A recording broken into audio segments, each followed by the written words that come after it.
BJP प्रवक्ता केदार गुप्ता के बयान पर कांग्रेस विधायक विकास उपाध्याय ने पलटवार किया है। उन्होंने राहुल गांधी के उस बयान पर सफाई दी है जिसमें राहुल ने पीएम मोदी को पनौती कहा है।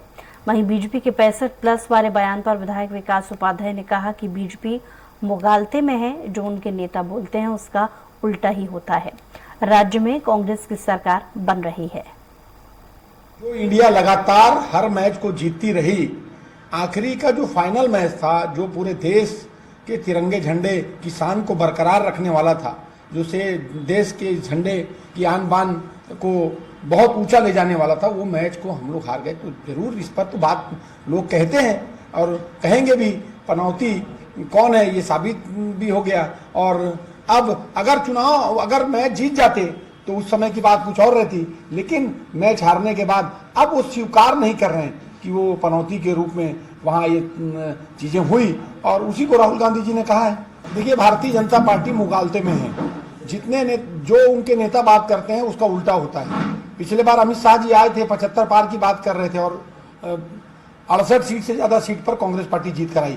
अभी भी उनके नेता 65 पार की बात कर रहे हैं, तो वो कांग्रेस का फिगर है, कांग्रेस की स्थिति है। भारतीय जनता पार्टी हताश है। भारतीय जनता पार्टी को समझ में नहीं आ रहा है कि छत्तीसगढ़ के चुनाव हो गए और परिणाम तो पेटी में पैक है, लेकिन जो रुझान आ रहे हैं वो रुझान चाहे अलग अलग सर्वे कंपनी के माध्यम से, मीडिया हाउस के माध्यम से जो परिणाम, अलग अलग विशेषज्ञों के माध्यम से जो रुझान आ रहे हैं, उसमें कांग्रेस की सरकार भी बन रही है और बहुमत से ज्यादा सीट पर भी कांग्रेस के विधायक जीत कर आ रहे हैं। भारतीय जनता पार्टी को इस बात का आगाज हो चुका है कि आने वाले लोकसभा चुनाव में पूरे देश के अंदर उनकी स्थिति अच्छी रहने वाली नहीं।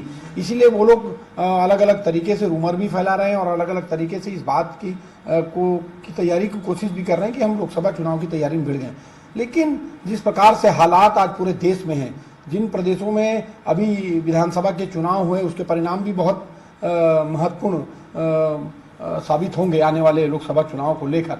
और पूरे देश में कांग्रेस पार्टी और अन्य राजनीतिक दल एक मूवमेंट के रूप में, मूवमेंट इसलिए कि भारतीय जनता पार्टी ने पिछले 7-8 साल 9 साल में इस देश की स्थिति को बद से बदतर कर दिया है। भारतीय जनता पार्टी ने तो 15 साल में जो तेंदुपत्ता या वन उपज को संग्रह करने वाले लोग जो उसको बेचकर उसको इकट्ठा करके अपनी जीविका चलाते हैं, उन लोगों पर कभी ध्यान नहीं दिया।